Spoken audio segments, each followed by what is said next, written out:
आपकी तो वो है ना, फायर वाली है ना, फॉरेस्ट फायर।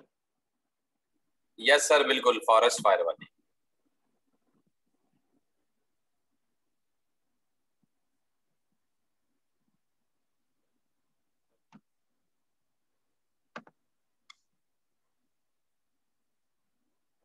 चले जी, बिस्मिल्लाह करें। अस्सलाम वालेकुम वरहमतुल्लाहि वबरकातुहू।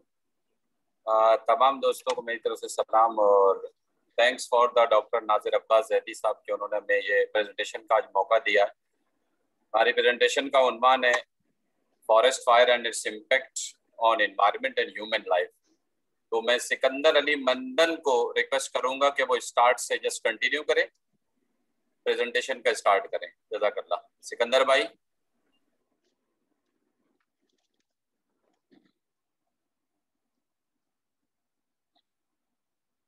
Bismillahirrahmanirrahim. My name is जी बोले, सिकंदर बोले।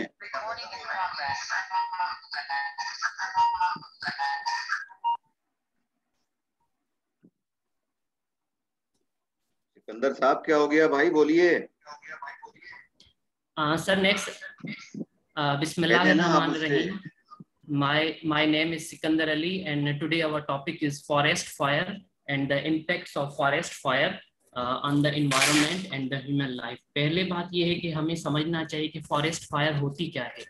फॉरेस्ट फायर क्या होती है कि फॉरेस्ट फायर ये होती है कि मतलब हमारी आग लग जाना, जंगलों में आग लग जाना। उसके लिए जंगलों में आग लगने की क्या वजह होती है, मीन्स के उससे पहले हमें ये समझना चाहिए कि हमारी तीन फायर ट्रायंगल होती है। फायर ट्रायंगल क्या होती है? फायर ट्रायंगल ये होती है कि जिसमें हमारा हीट सोर्स होता है, फ्यूल होता है, ऑक्सीजन होता है। अब अगर तीन चीजों में से कोई भी हमारी एक चीज नहीं होगी, सर ये वाली इंट्रोडक्शन स्लाइड छोड़ दें, मैं इसी को कंटिन्यू कर रहा हूँ सर। ठीक है, आप ये कह रहे हैं मैं स्लाइड चेंज ना करूं, आप इसी में बोलेंगे? ठीक है सर। तो मैं भाई आपको आप मुझे बताता जाऊंगा, बताएंगे फिर ना आप कब चेंज स्लाइड कर चेंज लीजिए। करनी, क्या करना है। सिकंदर साहब आपने मुझे बताना है, ठीक है? जी आप सर, ये मैं समझ स्लाइड। गया, मैं आपको बता दूंगा। तो अभी ये है कि हमारे सबसे पहले हमें ये समझना चाहिए कि फायर ट्रायंगल होती क्या है। फायर ट्रायंगल ये होती है कि अगर हमारे तीन सोर्स हैं, एक हमारा हीट सोर्स हो गया, फ्यूल हो गया, ऑक्सीजन हो गया, ये फायर ट्रायंगल होती है। अब अगर इन तीनों में से कोई भी एक चीज हमारे पास नहीं होगी तो हमारे पास फायर नहीं होगी या आग नहीं लगेगी। अब जैसे हीट सोर्स है, हीट सोर्स हमारा सन हो गया, ठीक हो गया। फ्लेमेबल सोर्स जो हमारे पास ड्राई डेड हो गई, लीव्स हो गए, ट्रीज हो गए, ठीक हो गया। और ऑक्सीजन तो हमारे पास इन्वायरमेंट में है ही है। अब अगर तीन चीजें होती हैं, अवेलेबल होती हैं किसी भी पर्टिकुलर पॉइंट पे, तो इस वजह से हमारी फायर होती है। तो इसको अगर मैं कंटिन्यू करूं हमारे फॉरेस्ट फायर के लिहाज से, तो फायर फायर इन तीनों की चीजों की वजह से होती है। That is the most common hazard in forest fires, ठीक हो गया। फॉरेस्ट फायर ये होती है। Wild fire is one of the most complex and dangerous natural phenomena studied in the world. अब तक जो है मीन्स के ये खतरनाक स्टडी के मीन्स रिसर्च के लिहाज से ये किया गया है कि ये खतरनाक चीज है जिसकी वजह से हम लोगों की या वाइल्ड लाइफ मीन्स के फॉरेस्ट जिसमें आग लगती है जंगलों में। Next slide please sir. ठीक हो गया। The burning of forest destroyed in impacts और द एटमॉस्फेयर। अब फॉरेस्ट फायर की वजह से होता क्या है? फॉरेस्ट फायर की वजह से ये होता है कि हमारे मीन्स के जिसकी वजह से इमिशंस होती हैं, जिसकी वजह से कार्बन डाइऑक्साइड निकलती है, तो हमारे इन्वायरमेंट पे इसका बहुत इम्पैक्ट पड़ता है। ठीक हो गया जी, ये हमारा मेन रीजन है जिसकी वजह से फॉरेस्ट फायर होती है। Next slide sir. Causes of forest fire. ये काजेज ऑफ फॉरेस्ट फायर से ये मुराद है कि कॉज मींस के हम दो चीजें डिस्कस करेंगे कि हमारे forest causes of forest fire होते क्या हैं। एक तो हमारी होती है इन्वायरमेंटल की वजह से, जिसको लाइक मींस के as a act of God भी कहा जाता है। और दूसरा होता है हमारा human related which are controllable. जो इन्वायरमेंटल है that is beyond our control, that is beyond our approach, वो हम लोगों के कंट्रोल में नहीं है। जो ह्यूमन रिलेटेड है वो हमारे कंट्रोलेबल है। अब जो ह्यूमन मीन्स कि अगर हम ह्यूमन रिलेटेड पे आए तो ह्यूमन की केयरलेसनेस जो है is a common cause of forest fire. ठीक हो गया, हम लोगों की इंसानों की मीन्स के बेख्याली की वजह से या ध्यान ना देने की वजह से जो है फॉरेस्ट फायर लगती है। स्मोकिंग होती है अनदर लीडिंग काज फायर फॉरेस्ट फायर। आरसान, अब आरसान क्या होती है ये मैं आप लोगों से शेयर कर दूं। ये वो होती है criminal act of deliberately setting fire to property, means कि अज़ब खुद आग लगाना किसी भी चीज को, ये चीजें होती है। Next slide please sir. और नेचुरल काजेज, अब नेचुरल काजेज में क्या होता है, many forest fire start from the natural causes such as lightning which set trees on the fire. अब इसका मिसाल ये है कि हम लोग इस तरह दे सकते हैं कि जैसे हमारी ऑटोमोबाइल इंजन्स होती है ना, उसमें एक होता है स्पार्क इग्निशन, एक होता है कंप्रेस इग्निशन। कंप्रेस इग्निशन में ये होता है कि हमारी स्पार्क प्लग नहीं होती, कंबशन चेंबर में इतना तो उनका प्रेशर और टेम्परेचर इंक्रीज होता है कि उस पर सेल्फ इग्निशन टेम्परेचर मेंटेन हो जाता है, जिसकी वजह से आग लग जाती है। इसको हम नेचुरल काज से कंसर्न कर सकते हैं। लाइटनिंग होती है जिसकी वजह से ये हमारे समर सीजन में ज़्यादा चीज़ें होती हैं, लो ह्यूमिडिटी हो जाती है, हायर एटमॉस्फेरिक टेम्परेचर हो जाते हैं, जिसकी वजह से ये नेचुरल काज की वजह से फॉरेस्ट फायर भी होती है। Other common cause of wild fire include equipment use and malfunctioning, engine spark, arson lightning.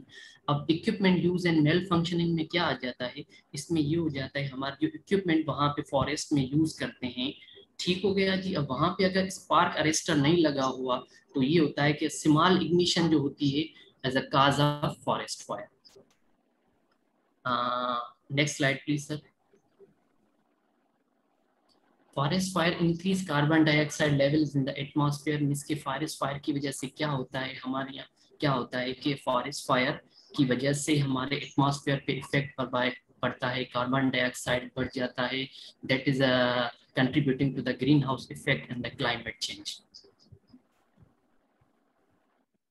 और एक चीज ये भी है कि जो इंडिया है, इंडिया में मोस्ट प्रोबेबली जो 90% फॉरेस्ट फायर इंडिया में होते हैं आर द मैन मेड।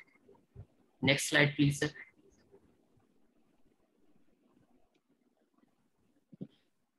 अब हमारा impact of forest fire on the environment and human life, इसका मकसद ये है कि फॉरेस्ट फायर की वजह से हमारे इन्वायरमेंट पे और ह्यूमन लाइफ पे क्या फर्क पड़ता है।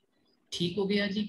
अब पहले उसको डिस्क्राइब करेंगे हम एनवायरनमेंट के लिहाज से। Forest fire increase carbon dioxide, जैसे मैंने आपको बताया, atmosphere contribute the greenhouse and addition. ठीक हो गया, जिसकी वजह से सॉइल इरोजन होती है, कॉजिंग फ्लडिंग एंड लैंडस्लाइडिंग। ये जो होता है हमारे इन्वायरमेंट पे आ जाता है। Fire can be deadly destroying homes, home को नुकसानदार होती है, वाइल्ड हैबिटेट। ठीक हो गया जी। Next slide please sir. दूसरा है कि impact of wild fire on human life. मतलब impact of wild fire on human life से मुराद ये है कि वाइल्ड फायर का हमारे इंसानों पे क्या फर्क पड़ता है। ठीक हो गया, उसमें ये हो जाता है wild Fyers increase air pollution in surrounding areas and can effect the regional air quality, जिसकी वजह से हमारी आइज पे प्रॉब्लम होता है, जिसकी वजह से हमारे रेस्पिरेटरी ट्रैक पे मीन्स के हमारे मीन्स के सांस लेने में दुश्वारी होती है, एंड मोर सीरियस डिजीज होते हैं including reducing lung function, asthma का, heart failure in the premature death as well. Next slide please sir. ठीक हो गया कि ये चीज़ें होती हैं और इन मीन्स के हमारे फॉरेस्ट फायर की वजह से हमारे अस्थमा मीन्स के हमारे लंग्स पे प्रॉब्लम होता है, और चीज़ें होती हैं। COPD एक टर्म कहते हैं, क्रोनिक ऑब्स्ट्रक्टिव पल्मोनरी डिजीज, ये प्रॉब्लम होता है, प्री मेच्योर डिजीज होते हैं फॉरेस्ट फायर का हमारी ह्यूमन लाइफ पे। This is from my side, and sir, from next slide, Mr. Zabit will continue. अस्सलाम वालेकुम सर। वालेकुम सलाम। जी sir, types of forest fire. जंगल में जो आग लगती है उसमें जो है ना दो किस्म के होते हैं। सरफेस फायर वो होती है जो सर दरख्तों में रगड़ की वजह से, फ्रिक्शन की वजह से और तपिश की वजह से लगती है। उसके फ्लेम्स फिर नीचे ग्रास पर गिरते हैं, उससे जो है ना वो सारे जंगल में तबाही मचा देती। Next slide sir. ये सर सरफेस फायर की एग्जांपल है। Next slide sir. इसके साथ है sir crown fire. Crown itself stage के ताज, ये आग की वो किस्म है सर जो दरख्तों के ऊपर वाली सतह पर लगती है। अगर हमारे दरख्त जो है ना पहाड़ के ऊपर वाले हिस्से में होंगे और विंड का डायरेक्शन नीचे होगा तो ये सेकंडों में जो है ना कई किलोमीटर स्प्रेड हो जाएगा। अगर नीचे की तरफ होगा तो ऑटोमेटिकली उस स्पीड से जो है ना ऊपर की तरफ नहीं जाएगा। Next slide sir. Effects of forest fire. Sir effects of forest fire में ये आता है कि ये कटे हुए हमारे जो दरख्त होते हैं जिन्हें हम हाउस में यूज करते हैं या जिससे हम कोयला बनाते हैं तो उनको इफेक्ट करेगा और इससे आसपास के इलाके जो है ना इफेक्ट होंगे और मुख्तलिफ जानवर इससे जो वाइल्ड लाइफ है उस पर इम्पेक्ट पड़ेगा और आसपास की जो आबादी है उस पर इम्पेक्ट पड़ेगा। उसके अलावा जो है ना CO2 की एमिशन बहुत ज्यादा हो जाएगी जिससे हमारा एनवायरनमेंट बुरी तरह से डैमेज होगा और उससे ओजोन लेयर पर जो है ना हमारे ओजोन लेयर जो है ना हमारा इफेक्ट होगा और उसके अलावा मुख्तलिफ किस्म की बीमारियां पैदा होंगी और जो लोग रोजगार किसी भी फॉरेस्ट से करते हैं उन पर जो है ना एक अच्छा खासा इफेक्ट पड़ेगा। Next slide sir. Next sir. Next पे ही हूँ मैं, सॉइल इरोजन वाली जो है। अच्छा इसके बाद वाली आपका the needs of the fire management. Sir दुनिया में जितने भी जो है ना तरक्की याफ्ता मुल्क हैं जैसे ऑस्ट्रेलिया में बड़ा एक जंगलात का सिलसिला है या शिकागो में एक बड़ा जंगलात का सिलसिला है, उन्होंने एक प्रॉपर टीम अरेंज की हुई है और टेक्निकल रिसोर्सेज उनके पास हैं और उन्होंने जो है ना मिनिस्ट्री ऑफ क्लाइमेट एनवायरनमेंट और फॉरेस्ट के साथ जो है ना वो एक फंडिंग का एक पैकेज रखा है जिससे वो लोग जो है ना ट्रेंड स्टाफ रखते हैं फायर टेंडर्स वगैरह जिसकी वजह से वो आग को जो है ना एक मखसूस टाइम में कंट्रोल कर देते हैं। Next slide sir. Next sir. Next sir. Sir ये हमारे पास है केस स्टडी जिसमें 2 केस स्टडी है, एक शिकागो है और शिकागो फायर है, the great Chicago fire and Peshtigo fire के नाम से। सर ये शिकागो फायर जो है ना 8 अक्टूबर 1871 को लगी थी जिसकी वजह से सर काफी जानों का नुकसान हुआ जो कि 9 किलोमीटर तक फैल गई और जो कि 19वीं सदी की US की सबसे बड़ी आग थी। मकामी लोगों का कहना है कि एक काऊ के जो है ना वो लैंटर्न पर वो लात मारने से जो है ना आग सारे उसमें फैल गई और 3 दिन तक ये आग जो है ना मुसलसल चलती रही। फिर बारिश हुआ तो उससे जो है ना वो आग वो अपर वाली साइड पर ग्लेशियर्स थे वो भी मेल्ट हुए, वो फ्लड आया और उसके अलावा जो है ना वो बारिशों की वजह से वो आग कंट्रोल हो गया और जराए का कहना था कि 300 लोग जो है ना इससे उनकी डेथ हुई है और 1 लाख लोग जो है ना इससे वो होमलेस हुए। Next slide sir. Next sir. ये सर पिक्चर है जिसमें उस वक्त ये घर मैक्सिमम जो है ना वुड के बने हुए थे, सारा शहर जो है ना जल गया था। Next slide sir. सर ये इसके साथ है द पेस्टिगो फायर। ये बीच में सर मिचिगन लेक है और एक साइड पर शिकागो है और एक साइड पर जो है ना हमारा हॉलैंड का ये पेस्टिगो सिटी आता है। तो इसमें भी सेम डे में जो है ना 1871 में आग लगी थी और इसी दिन जो है ना शिकागो में आग लगी थी और जो है ना इसने तकरीबन 1.2 मिलियन एकड़ पर जो है ना जंगलात को जला दिया था और 12 कम्युनिटीज के लोग जो है ना इससे अफेक्टेड हुए थे और चूंकि जो है ना वो रिकॉर्ड जल गया था तो उसमें से जो है ना कुछ कहते हैं कि 1200 लोग जो है ना इफेक्ट हुए हैं और कुछ का कहना था कि 2500 लोग जो है ना इस आग की वजह से इफेक्ट हुए। सर अब जो है ना सिकंदर भाई कंटिन्यू करेंगे। अच्छा इससे पहले कि सिकंदर साहब आए, अयूब साहब आपका कैमरा ऑन है और पता नहीं आप कहाँ में घुमा रहे हैं भाई, तो अपना कैमरा तो बंद कर दीजिए आप जहाँ भी हैं, ठीक है। Sikandar please continue. Yes sir. Next slide पे चलें। सर ये पेस्टिगो फायर की एक जो ना मैप है जिसमें मिचिगन लेक दिखाया गया है और पेस्टिगो फायर शिकागो, चूंकि सेम डे में ये दोनों इवेंट्स हुए थे इस कंडीशन में बहुत बड़ी तबाही मच गई थी। तो ऑलमोस्ट 1200 से 2500 के करीब तकरीबन लोगों की डेथ हो गई और अच्छी खासी कम्युनिटियां जो है डैमेज हो गई और लोग होमलेस हो गए। Next sir.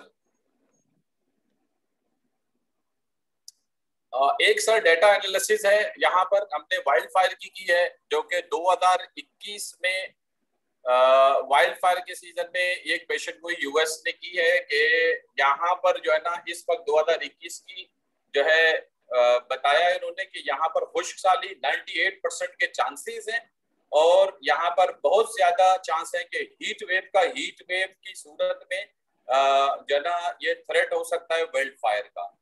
और 2020 का स्टैटिस्टिक्स ये कहता है हमें कि there were 58,950 wildfire compared with 477 in 2019। 2020 के मुकाबले में जो 58,950 वाइल्ड फायर हुए हैं उसमें 2019 में 50,477 वाइल्ड फायर की जो है केसेस आए। According to the national inter agency fire center about 10 million एकड़ पर जो ना तकरीबन 2020 में पूरा एरिया उस वाइल्ड फायर की जद में आ गया, जबकि 2019 में 4.7 मिलियन एकड़ जो है ना उसकी जद में आया और आग ने तबाही मचा दी। अच्छा खासा एरिया उन्होंने जो है ना फायर की जद में आके बर्न आउट हो गया। और कैलिफोर्निया के 6 बड़े टॉप जो है ना लार्जेस्ट जो है ना एरिया में वाइल्ड फायर की रिपोर्ट हुई है 2020 में। और जो काल फायर की रिपोर्ट है उसमें है कि कैलिफोर्निया के रिकॉर्ड के मुताबिक 4.3 मिलियन एकड़ जो है ना डैमेज हो गया और 10,500 का जितना स्ट्रक्चर था और 33 पीपल की डेथ हो गई इस 2020 में।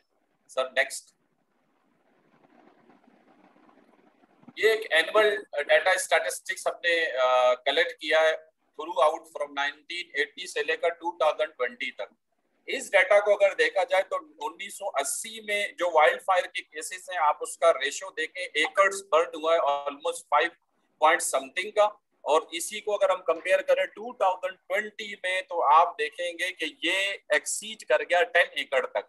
इट मींस ये एक कम्युनिटिव रिपोर्ट के मुताबिक जस्ट 1980 से 2020 तक के जितने वाइल्ड फायर हुए हैं इनमें जो है कितना नुकसान ह्यूमन लाइफ को हुआ है, कितना इन्वायरमेंट को हुआ है इटसेल्फ, कितने लोगों की डेथ हुई है, कितने लोग होमलेस हुए हैं।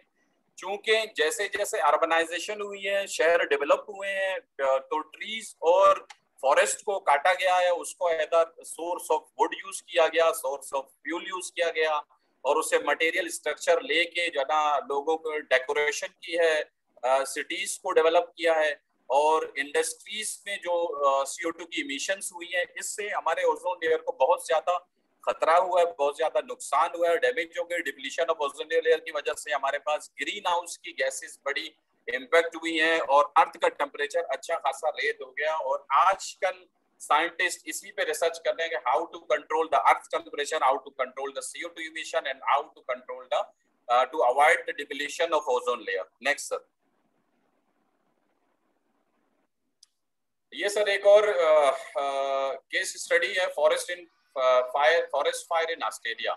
ऑस्ट्रेलिया के बारे में कहा जाता है कि दुनिया के सबसे बेहतरीन फायर फाइटर ऑस्ट्रेलिया के, इनको वेल ट्रेन और वेल एक्सपर्ट तकरीबन एक्सपर्टीज तक की नॉलेज दी जाती है। ये फायर को टैकल करने में एक्सपर्ट होते हैं, लेकिन हाल तो एक्ट ऑफ गॉड को कोई भी नहीं रोक सकता, चाहे वो फ्लड हो, चाहे वो जो है ना आग की सूरत में हो, चाहे वो सन की रेडिएशन से पूरे जंगल तबाह हो जाए, इसको हम नहीं रोक सकते। लेकिन इसके लिए इसकी मैनेजमेंट, इसकी हम कंट्रोल वे में इस पे काम कर सकते हैं। ऑस्ट्रेलिया के बारे में कहा जाता है bushfire crisis was one of the worst wildfire disaster in modern history। Research के मुताबिक ये है कि around 3 times higher than earlier study estimated हुई है कि 143 million mammals और 2.46 billion reptiles and 180 million birds and 51 million frogs were harmed। इस पूरी बायोडाइवर्सिटी की जो लाइफ है, जो नेचर की ब्यूटी है, जो खूबसूरती है, जो नेचर में वो एनिमल्स की लिविंग थिंग का जो वे ऑफ स्टाइल है, वो सब कुछ डिस्ट्रॉय हुआ है, जिसमें कहीं ना कहीं अमल दखल ह्यूमन का भी है, कहीं ना कहीं अमल दखल जो है आपका नेचुरल डिजास्टर्स का है। Next sir. 2019 और 20 में सर ऑस्ट्रेलिया के बुश फायर के सीजन को जो है ब्लैक समर फायर के नाम से कहा गया है। और ये जो 2019 और 20 के जो स्टेटस के मुताबिक ये रिकॉर्ड ब्रेकिंग टेम्परेचर एक्सीड कर गई है, जिसमें सबसे कम रेनफॉल हुई है। और 2020 मार्च में ब्लैक समर फायर ऑलमोस्ट तकरीबन 90 मिलियन एकड़ पर जो है ना तबाही मचा चुकी है, डिस्ट्रॉय किया इसने 3000 हाउसेस है और तकरीबन 33 पीपल इसमें जो है ना उनकी डेथ हुई है। और ये ऑस्ट्रेलिया की हिस्ट्री में लार्जेस्ट रिकॉर्डेबल फॉरेस्ट फायर रहा है। विक्टोरिया हैड अ सीजन, इसके साथ विक्टोरिया भी हाईएस्ट नंबर ऑफ फायर्स में आया है, इसका भी काफी एरिया बर्न हुआ है। नेक्स्ट सर, बुश फायर के बारे में सर ये है कि तकरीबन इसकी लेवल मोर देन 15.6 एकड़ पर बढ़ गई है, बल्कि इससे ज्यादा हुई है, और जिससे 25 लोगों की डेथ हुई है और डिस्ट्रॉय है 2000 होम्स। विक्टोरिया के फायर में ये सारी चीजें हुई, ये वो डाटा है जो कि रिकॉर्ड किया गया है और जो शो हुआ है। एक्सपर्ट के मुताबिक 1 billion animals have been died since the fire began in September. जो सितंबर में आग हुई है 1 बिलियन जो है ना एनिमल्स की डेथ हुई है, और ये बहुत बड़ा लॉस है हमारी बायोडाइवर्सिटी में, या नेचर की ब्यूटी तकरीबन खत्म हो गई। नेक्स्ट सर, अमेज़न फायर के बारे में सर एक और रिसर्च है। In 2020 more than 2500 major fire burn across the Brazilian Amazon between late May and early November. ये मई के एंड में और नवंबर के स्टार्ट में जो ये आग लगी है, जिसने तकरीबन 2500 जो है ना एरिया जो है ना 2500 मेजर फायर्स तकरीबन हुई है इस दौरान में सिर्फ, और इसने तकरीबन 41% जो है ना अमेज़न का जो एरिया है 41% बर्न आउट कर दिया। नेक्स्ट, अच्छा सर, जितना हमने स्टडी किया ट्रीज के बारे में और फॉरेस्ट फायर के बारे में, इसी तरह हम जस्ट एक दरख्त की अगर हम मिसाल लेते हैं, the power of one tree, आप देख सकते हैं अल्लाह रब्बुल इज्जत ने कितनी ब्यूटी और कितनी नेमतों से हमें नवाजा है। The best time to plant a tree was 20 years ago। 20 साल पहले वो टाइम था कि जिस बेस्ट टाइम था जिसमें हम प्लांटेशन कर सकते थे। The second best time is now, right now हम कर सकते हैं, ताकि हम इससे एनवायरनमेंट को डैमेज होने से बचा सके और हम ग्लोबल वार्मिंग के से बच सकें, ओजोन डिप्लीशन से बच सकें, कार्बन डाइऑक्साइड की इमिशन से बच सकें, हमें फ्रेश ऑक्सीजन मिले, लोगों की हेल्थ बच सके। नेक्स्ट सर, एक दरख्त की खासियत क्या है? A tree has the ability to provide an essential of life for all living things on our planet and the power to remove harmful gases like carbon dioxide, और जो कि हमें फ्रेश एयर प्रोवाइड करती है for healthier breathe के लिए। एक दरख्त के बारे में कहा जाता है a tree can absorb around 21 kilograms of carbon dioxide per year. 21 kilograms of carbon dioxide per year ये एब्सॉर्ब करता है। हाउएवर इसने हमें जना, इससे एक दरख्त की वजह से हमें कितना ऑक्सीजन मिल सकता है, हम इसकी अगर रिसर्च पे जाए तो हमें बहुत ज्यादा फायदा है। और over a life time of 100 years one tree could absorb around a ton of CO2। it's a huge amount, बहुत ज्यादा है। और कुछ दरख्त ऐसे हैं जिनकी लंबाई बहुत ऊंची है, जिनके पत्ते जो है ना एक शेड की सूरत में जो ना हमें कवर देते हैं, जिसमें हम समर की हॉट वेदर कंडीशन में हम जो ना उस गर्मी की शिद्दत को महसूस नहीं करते, जो कि कार्बन को एब्सॉर्ब करते हैं और हमें फ्रेश ऑक्सीजन प्रोवाइड करते हैं। नेक्स्ट सर,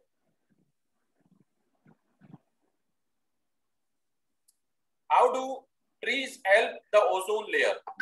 ये बहुत इंपॉर्टेंट बात है कि भाई दरख्त से हमें कैसे ओजोन लेयर को बचा सकते हैं। सीधी सी बात है सर, इसमें यह है कि एनवायरमेंटल का इफेक्ट से बचने के लिए ये दरख्त CO2 एब्सॉर्ब करते हैं और हमें ऑक्सीजन प्रोवाइड करते हैं। जो फ्रेश एयर एनवायरमेंट में होती है वो ओजोन के लिए फायदेमंद होती है और ह्यूमन के लिए फायदेमंद होती है।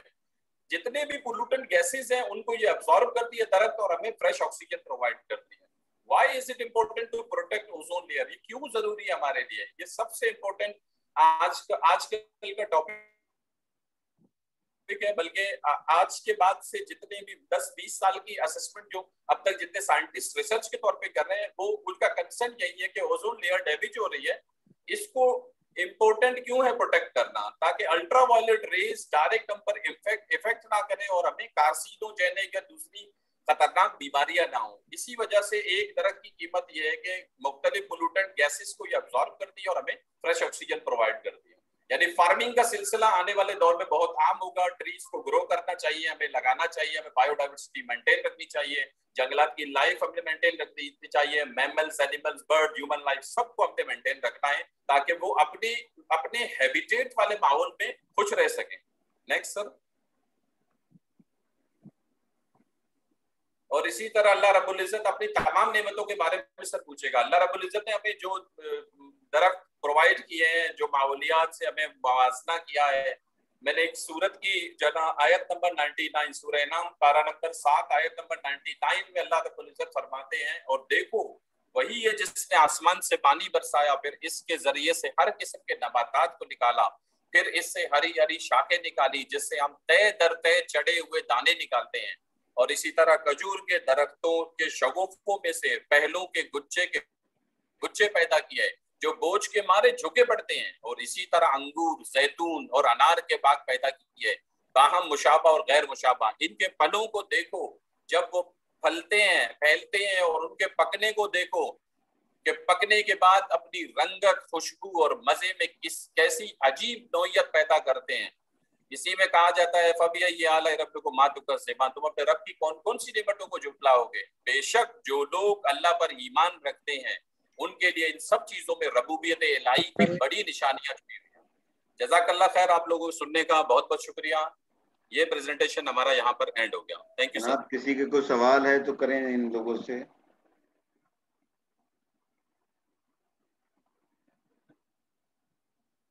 जी भाई कोई बोलो, सवाल करो भाई। अस्सलाम वालेकुम जी। अपना नाम बता के सवाल पूछ लीजिए। एहसान खटक हियर। काइंडली मेरा फर्स्ट मेंबर जो थे जिन्होंने जो है ना सिकंदर मंदन साहब थे मेरे ख्याल से, उन्होंने वो फायर स्प्रेडिंग के जो 2 टाइप्स बताए। So kindly let me know कि जो हम डायरेक्ट फायर जो हमारी होती है ट्रांसफर, यानी एक ट्री से दूसरी ट्री, इसको हमने जो निबोश की हद तक पढ़ा है, जो फायर स्प्रेड करता है, इसको डायरेक्ट इनडायरेक्ट वो नहीं कहते, यानी रेडिएशंस के जरिए जो होता है।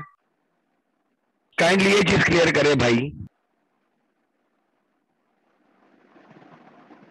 जी भाई सवाल सुन लिया आपने इनका? Yes sir. सिकंदर मंदन साहब आंसर करें या मैं कर दूं? खटक साहब जैसे आप बताएं। जो भी आप ही कर दे भाई, आप ही कर दे सर, नॉलेज में इजाफा चाहिए काइंडली। Thank you. आपने बिल्कुल ठीक कहा। जो टाइप्स ऑफ फायर बताई बेसिकली, तो उन्होंने बताया कि आग लगती कैसे है, हीट, फ्यूल और जो मीडियम यूज होता है। मीडियम हमारे पास यहाँ पर हीट का जो है आपके पास आ गया सनलाइट, और हमारे पास जो फ्यूल है एज वो दरख्त है, और ऑक्सीजन वहां मौजूद है। ये तीनों की कॉम्बिनेशन से ट्राइंगल पूरी हुई, और इस सूरत में जंगल में आग लगती है, जो कि सिंपल फिनोमेना है फायर का। कहीं भी अगर किसी तीनों में से एक भी ना होगा तो ये फायर नहीं होगी। Hope so it is the answer for your clarification. Thank you sir. Thank you भाई, थैंक यू, गॉट इट। जी भाई मैं भी इसी कहूँगा कि ये फायर ट्रायंगल होती है जो मोस्ट प्रोबेबली हम हर जगह यूज करते हैं। अगर इन तीनों में से कोई भी चीज हमारे पास अवेलेबल नहीं होगी तो फायर नहीं होगी हमारे पास। अच्छा भाई, मेरा आपसे एक सवाल है कि आपने इतना बताया कैलिफोर्निया का और नंबर ऑफ फायर्स का इंक्रीज 2019 और 2020 के दरमियान, तो ये क्या सिर्फ एनवायरनमेंट रिलेटेड है फायर का बढ़ना नंबर ऑफ, या इसमें ह्यूमन फैक्टर कितना है? यानी अगर एक साल के अंदर 10,000 से बढ़ के 500, 600, 10,500 पे नंबर पहुंच रहा है, किसी शायद अब अमेरिका की बात कर रहे थे किसी एक मुल्क की, तो ये नंबर का जो इंक्रीज है इसका कोई एनालिसिस है कि ये जो इंक्रीज आ रहा है नंबर में, इसकी वजह ह्यूमन फैक्टर है या एक्ट ऑफ गॉड है? कि टेम्परेचर बढ़ गया, गर्मी ज्यादा पड़ रही है, तो उसकी वजह से जो आपने रीजन बताए हैं उनमें से कोई एक एक्टिवेट हो गया? क्योंकि ये तो बड़ा अलार्मिंग है कि अगर 500 फायर्स बढ़ रही हैं, यानी अमेरिका जैसे मुल्क के अंदर जिनके पास, या ऑस्ट्रेलिया के अंदर जिनके पास बेहतरीन अरेंजमेंट होते हुए भी तो हम जैसे मुल्कों में अल्लाह ना करे अगर ये हो जाए तो हम किधर जाएंगे? यस सर, दोनों फैक्टर हैं एक्चुअली। मैं इसको थोड़ा ब्रीफ कर दूं। आपका सवाल बहुत बेहतरीन क्वेश्चन है, अच्छा सवाल था। इसमें ये है कि सर देखिए, ह्यूमन इंटरवेंशन तो हम जो ना इंडस्ट्रियलाइजेशन की तरफ अगर जाएंगे तो वहां पर हम CO2 की इमिशन से ओजोन लेयर को डैमेज कर रहे हैं। एक तो ये हो गया। उसकी वजह से जो सन की रेडिएशन हम पर आ रही है वो अल्ट्रावायलेट रेज है, और वो एरियाज जहां पर जिनकी तपिश ओजोन लेयर उस वक्त ठीक थी तो इतनी गर्म वाले इलाके नहीं थे वो। अब चूंकि डिप्लीशन ऑफ ओजोन लेयर है और अर्थ का टेम्परेचर बढ़ गया, ग्रीन हाउस इमिशन बहुत ज्यादा हो गई, और ये दोनों के वाइस वर्सा है। अगर ह्यूमन इंटरवेंशन की वजह से ओजोन लेयर डैमेज हो रहा है और ये अल्ट्रावायलेट रेडिएशन हमारे पास पहुंच रही है और ये फॉरेस्ट को तबाह कर रही है या बर्न आउट कर रही है, तो बोथ कॉजेस तकरीबन शामिल हैं। और जिससे जब बर्न हो गया फॉरेस्ट का तो फिर ये कि इसमें ओवरऑल एनवायरनमेंट भी इफेक्ट हो रही है दोबारा। और कहने का मकसद ये कि इंडस्ट्रियलाइजेशन और डेवलपमेंट, अर्बनाइजेशन जितनी हो रही है उससे हम क्या कर रहे हैं, हम क्लाइमेट को डिस्ट्रॉय कर रहे हैं। हम क्लाइमेट को अगर फॉरेस्ट की फायर की मद में नहीं कर रहे तो इंडस्ट्री की फायर की मद में, इंडस्ट्री की इमिशंस की मद में हम कर रहे हैं। Hope so sir. चलें ठीक है, वेरी गुड जनाब, वेरी वेल प्रेजेंटेड। तीनों की प्रेजेंटेशन बहुत अच्छी थी, प्रेजेंटेशन बनी भी अच्छी थी। ऑफ कोर्स कोई चीज परफेक्ट नहीं होती, तो आप तीनों के 18 ईच मार्क्स में दे रहा हूँ। 9 for presentation, 9 for you know the way you have presented. ठीक है, अच्छा इस वक्त जो है 7:32-33 हो रहे हैं, मगरिब की अजान अभी मैंने सुनी है, तो मैं 15 मिनट का ब्रेक दे रहा हूँ आपको। 15 मिनट के अंदर आप नमाज पढ़ लें मगरिब की, उसके बाद आप लोग आ जाएं तो फिर दूसरा ग्रुप और तीसरे ग्रुप को हम आज खत्म कर सकें। ठीक है, ठीक है सर। ठीक है सर। 7:55 ठीक है सर। 7:55 कर लो यार, तुम जिसमें खुश रहो भाई। ठीक है, 7:55।